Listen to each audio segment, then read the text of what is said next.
Hello viewers, ఈ వీడియోలో మనం మే యొక్క ఉపయోగం గురించి తెలుసుకుందాము. మే అంటే లో అని అర్థం వస్తుంది. మై ప్లస్ మే అంటే ముజ్మే, నాలో. తూ ప్లస్ మే అంటే తుజ్మే, నీలో. తుమ్ ప్లస్ మే అంటే తుజ్మే, మీలో.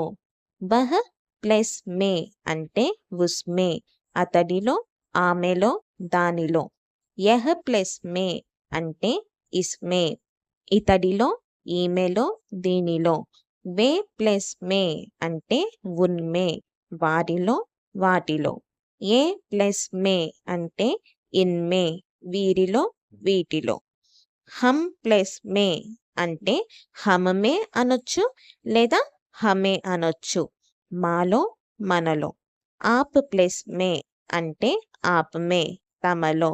సో ఈ వీడియో జస్ట్ విని వదిలేయడం కాదండి, బాగా ప్రాక్టీస్ చేయాలి. ఎందుకంటే ఇవన్నీ హిందీలో బాగా యూస్ అవుతాయి, బాగా వాడుతూ ఉంటాము మనము హిందీ సెంటెన్సెస్లో కానీ ఇట్లా. అందుకని బాగా ప్రాక్టీస్ చేయండి. అండ్ ఈ వీడియో కనుక మీకు నచ్చినట్లయితే please do comment and subscribe for more videos.